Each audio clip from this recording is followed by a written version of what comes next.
Hi, I'm Brune Smith, a self-taught podcaster looking to bring her skills to a team in podcast production. This is Podcasting Job, an 8-week limited series where I take you behind the scenes of my job search in real time. Will I find my dream job in 8 weeks? Let's find out. Hi everybody, welcome to episode 1. Today's episode is all about laying the groundwork before applying anywhere. If you're in a similar situation to mine, or if you're looking for a job in any creative industry, I hope this helps. A tiny bit about me before we dive in. I was born in France. I'm currently based in Belgium after spending 5 wonderful years in Canada. Montreal, Toronto, Vancouver Island. English has become my main writing, editing, working, podcasting, and living language. I am keen on working remotely, working locally in Brussels, or even relocating, especially if it's in Canada, but I won't be picky.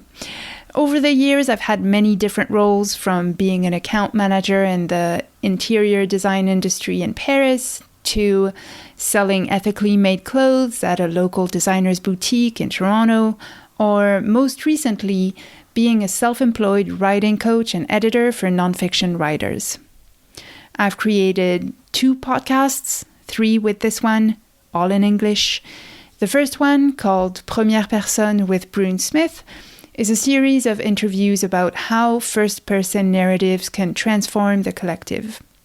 The second one, called the Brune Smith Podcast, is solo episodes for people who feel things differently.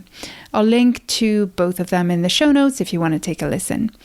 So a couple of weeks ago, after I realized that the best, most exciting way for me to contribute would be to join a team in podcast production, I quickly understood I had a lot to learn about how the podcast industry is structured, how podcast production companies go about hiring, and how I can best position my skills to join a team that does exciting work.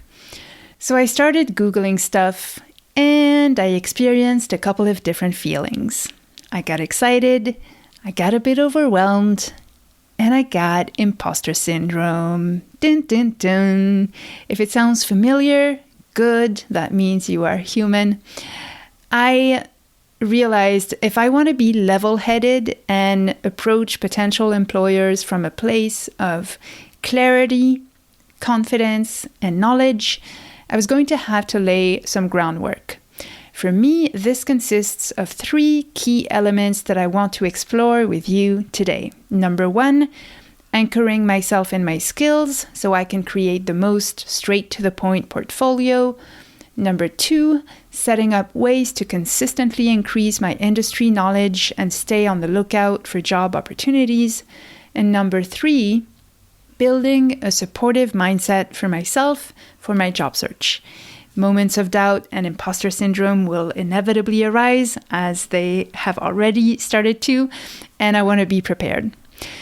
So let's look into why it is major to first take the time to anchor yourself in your skills, and specifically the ones you love to use, the ones that make you feel energized, and the ones that ground you in your zone of genius. I don't know about you, but I tend to forget the things I'm really good at.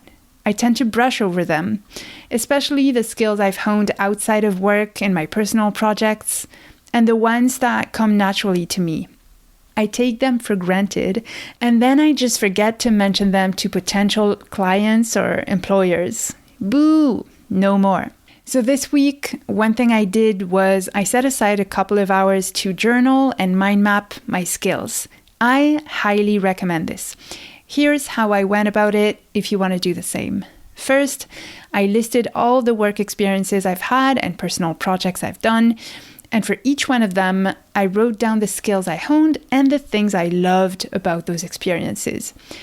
Even for the jobs that seem very different from working within a team in podcast production, those are actually where you find the through line of your best skills.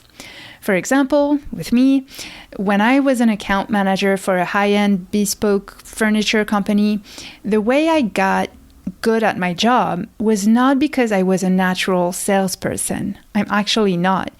But it was because I listened deeply to the needs and emotions of people, both of the craftsmen and craftswomen I worked with and of my professional clients. Turns out, what everyone wants in order to thrive is to be valued and to create magic together.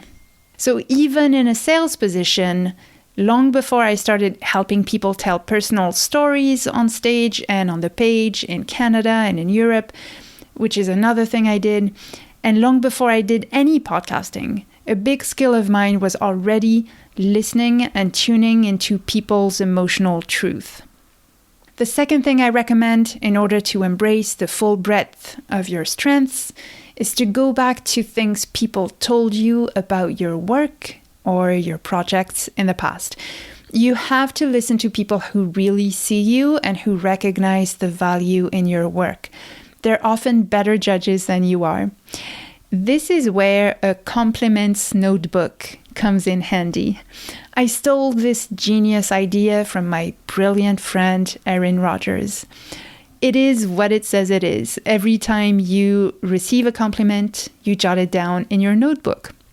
It's not for your ego, although it can be a good ego boost in moments of doubt, but it's actually to help you know how you can be generous with your skills and focus on what you were born to bring to this world. For example, I've always loved interviewing people. I've interviewed about 80 storytellers, storytelling producers, filmmakers, and other creators for YouTube and my podcast. And someone I interviewed once emailed me saying, quote, "Something about sitting down with you to interview feels like a big part of your essence, and power comes out when you do those interviews. Hopefully you feel it too, because they're very meaningful." End quote. Is this me bragging? Absolutely. But you know what? You have to own the things that you're good at so you can contribute and show up for other people. So take the time to get granular with your skills and be very clear about what you have to offer. One last thing you can do to identify your skills is you can take a strengths test. During the pandemic, I took one called Clifton Strengths. And from a list of 34 strengths that we all have in different orders, you take your top 5 or your top 10 and you focus on those. For me, my top 5 are empathy, strategic, connectedness, individualization, and developer. And of course, they give you definitions and tell you for each how you can thrive in the workplace. All right, so now that you have a clear picture, how about you create a one-page PDF with what you can offer podcast production companies, including 2 or 3 links that are representative of your best work so far. Next, you can create a short resume that is tailored to highlight those specific skills. Now, let's focus on the second part.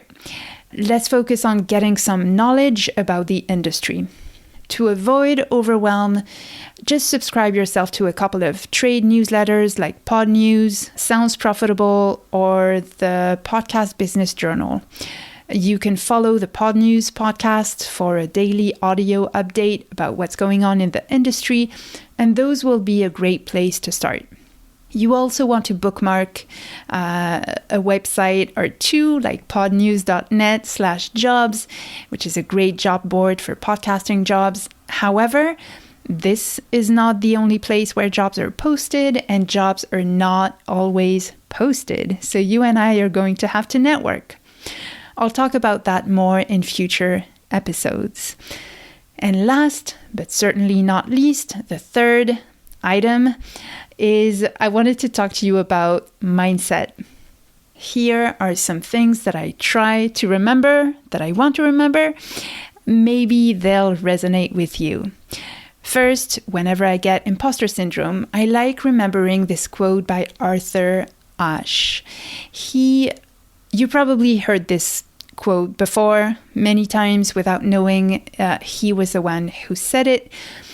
He lived from 1943 to 1993. He was an American tennis player and the first Black player selected to the United States Davis Cup team, and the only Black man ever to win the singles titles at Wimbledon, the US Open, and the Australian Open.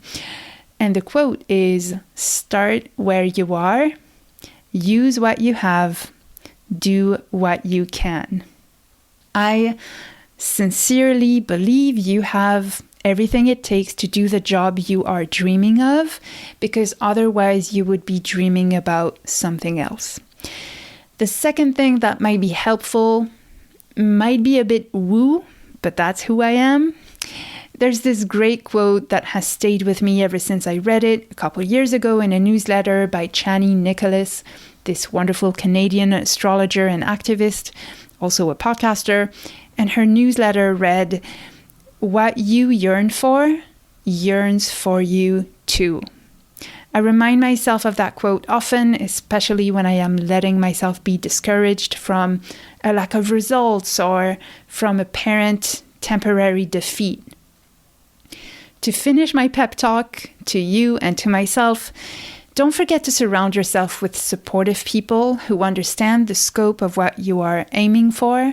Remember to rest, recharge, and play as much and as often as possible so you can stay creative, be bold, and go for the job where you know you can make the biggest difference.